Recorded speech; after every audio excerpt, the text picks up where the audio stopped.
안녕하세요. 책 읽어주는 여자 홍퀸이에요. 지금 읽어드리고 싶은 책은 제목이 이토록 클래식이 끌리는 순간, 최지환 지음 북라이프에서 나왔습니다. 클래식에 관심 있는 분들, 읽어보신 분도 많으시겠지만 아직 안 읽어보신 분들을 위해서 제가 마음에 드는 페이지 잠깐 읽어드릴게요.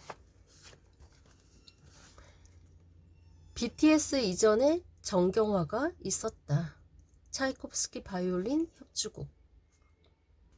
클래식 음악 분야에서 한국의 최고 연주자 한 명을 꼽으라면 1초도 망설임 없이 정경화라고 말씀드릴 수 있습니다.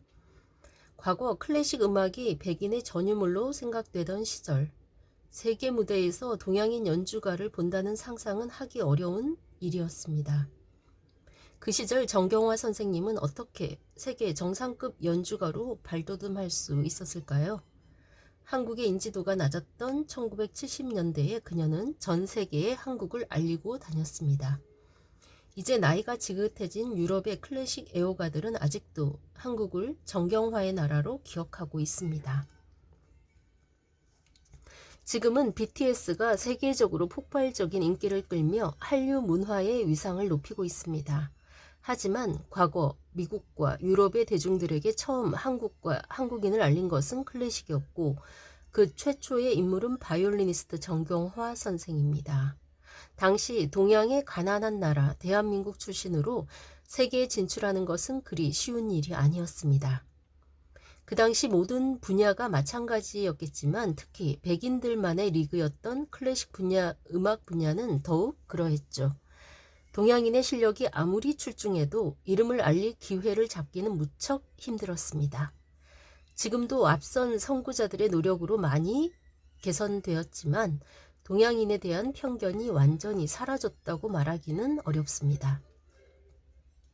그럼 당시 정경화는 어떻게 쉽지 않았던 관문을 모두 뚫고 세계 최고의 바이올리니스트가 될 수 있었을까요?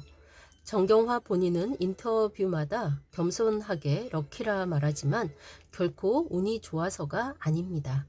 그녀는 늘 준비되어 있었고 새로운 도전을 두려워하지 않았죠. 그랬기에 가능한 성공이었습니다. 정경화는 어릴 때부터 바이올린에 뛰어난 재능을 보였으며 12살에 미국의 세계적 명문 음악 학교인 줄리아드로 유학을 갑니다. 18살에는 자신을 전 세계에 알리기 위해 세계 최고의 콩쿨로 꼽히는 차이콥스키 콩쿠르에 참가하려 합니다. 그러나 당시 소련은 우리나라의 적성 국가로서 입국이 불가능했고 결국 콩쿠르에 참가할 수 없게 됩니다. 너무 아쉬웠지만 정경화는 낙담하지 않고 바로 다음 해 1967년 미국 카네기 홀에서 열리는 레벤트리트 콩쿨에 참가하기로 합니다. 그러나 이 역시 순탄하지 못했습니다. 정경화가 같은 편이라고 생각했던 스승 갈라미언 교수와 매니지먼트 회사가 적극적으로 이 콩쿨의 참가를 반대한 겁니다. 왜 그랬을까요? 갈라미언 교수의 다른 제자인 핑커스 주커만이 콩쿨에 참가하기로 되어 있었기 때문입니다. 심지어 그는 심사위원장인 아이작 스턴의 후원을 받고 있었고요. 그랬기에 정경화의 우승 가능성은 거의 없다고 생각했던 거죠.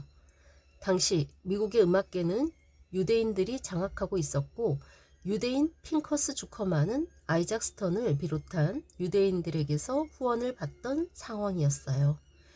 이런 이유로 이미 많은 사람이 그의 우승을 예상했던 겁니다. 그러나 이런 세상 물정엔 관심이 없었던 정경화는 주의 반대에도 불구하고 레벤트리트 콩쿨에 참가합니다. 예상대로 콩쿨은 너무나 편파적으로 진행됩니다. 정경화가 최종 결선 무대에 오르자 결승 연주 순서를 공정하게 제비뽑기로 정하지 않고 심사위원단은 정경화에게 제일 불리한 첫 번째 순서를 배정합니다.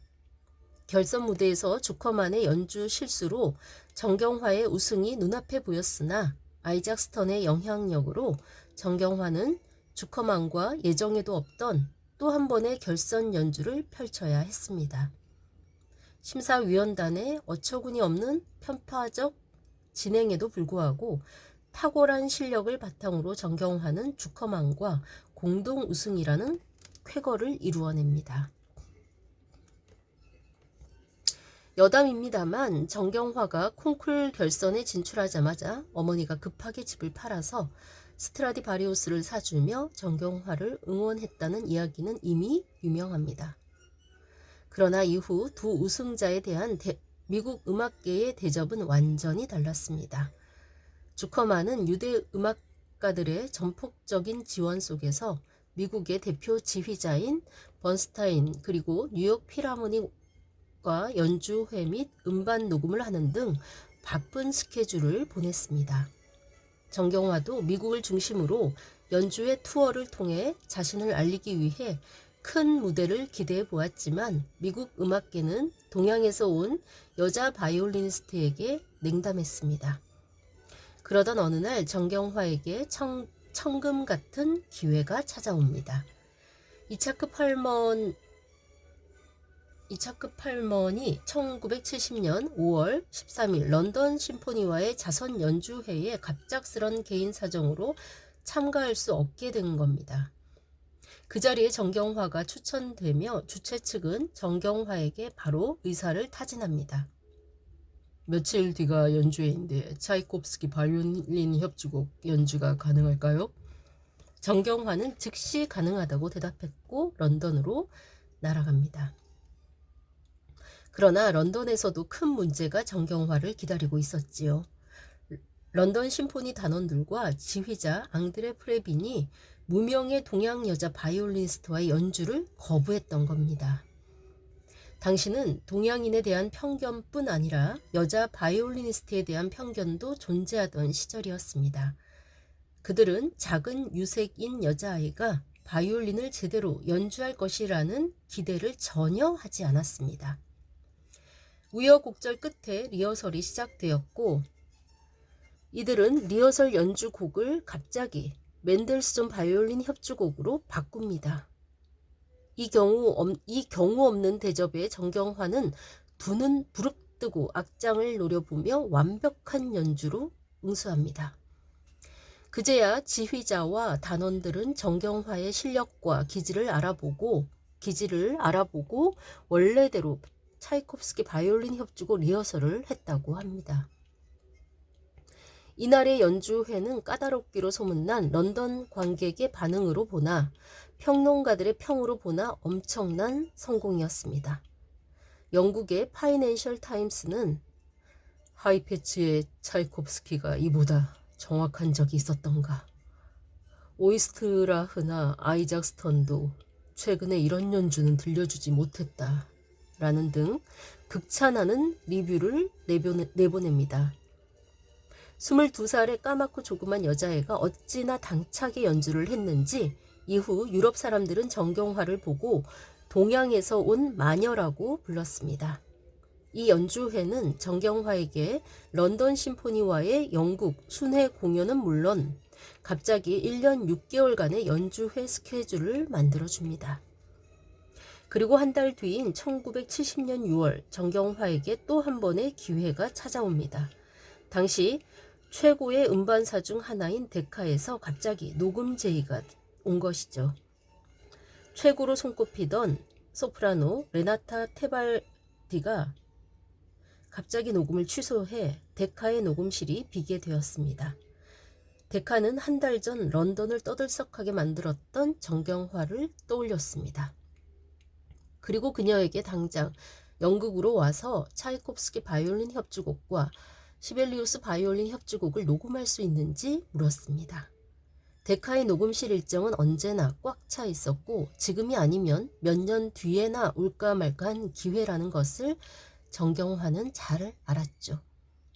그랬기에 그녀는 시벨리우스 바이올린 협주곡의 경우 오케스트라와 한 번도 맞춰본 적 없었지만 녹음이 가능하다고 대답하고 런던으로 향합니다.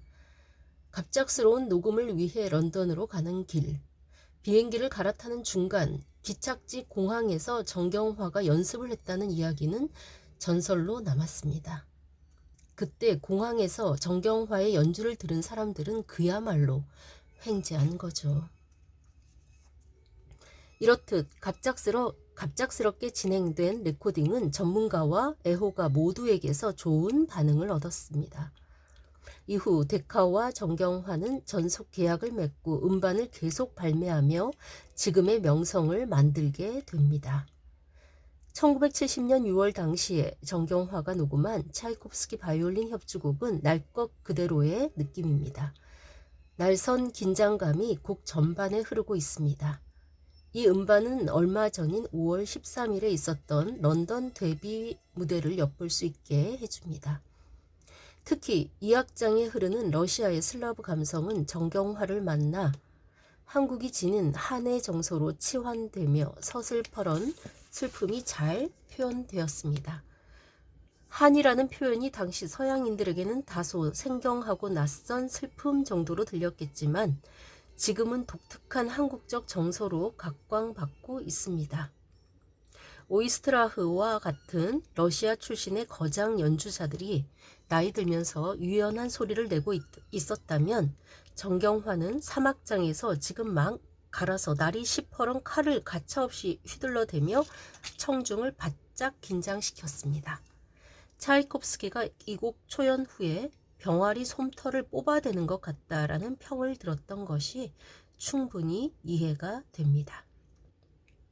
이 데뷔 음반으로 정경화는 전 세계 음악 애호가들을 팬으로 만들어버립니다. 심지어 일본에서조차 당시 정경화의 인기는 최고였습니다. 그리고 11년 뒤 정경화는 지휘자 샤를 뒤트와 그리고 몬트리올 심포니와 함께 차이콥스키 바이올린 협주곡을 다시 녹음합니다. 앞서의 연주보다 해석의 깊이가 더해져 여유롭고 한층 부드러워진 차이콥스키를 들려줍니다. 데뷔 시절보다 서정 깊은 감성을 담은 연주지만 정경화가 데뷔 시절 보여준 정열적인 활의 움직임과 날카로운 소리를 오히려 그리워하게 만듭니다. 이러한 이유로 아직도 많은 음악 평론가와 애호가들은 당찬 에너지로 무장한 22살의 정경화 연주에 더 큰 애정을 보이고 있습니다. 내친김에 차이콥스키 바이올린 협주곡을 다른 연주자의 연주로도 감상하시고 싶은 분들을 위해 음반을 추천해 드리고자 합니다. 러시아 서정을 제대로 느끼고 싶다면 러시아적 멜랑콜리가 흐르는 소련 출신의 다비드 오이스트라흐 연주가 있습니다. 러시아 서정을 기품 있게 다루며 원숭미 넘치는 유진 오먼디와 필라델피아 오케스트라와의 협연을 먼저 말씀드렸습니다. 하지만 키릴 콘드라신의 지휘와 소련 국립관현악단의 협연도 서늘한 러시아 감성이 살아있는 좋은 연주입니다. 덧붙여 소련 출신의 미국 바이올리니스트 나탄 밀슈타인과 아바도가 지휘한 빈 필하모닉의 음반도 추천하고 싶습니다. 귀족적인 기품과 고상함을 지닌 나탄 밀슈타인의 바이올린 연주는 따뜻하고 달콤하면서도 슬픔이 가득 흐릅니다. 이 연주는 톨스토이의 소설 안나 카레리나에서 보이는 제정 말기의 귀족 러시아 정서가 느껴집니다. 네, 여기까지 읽을게요.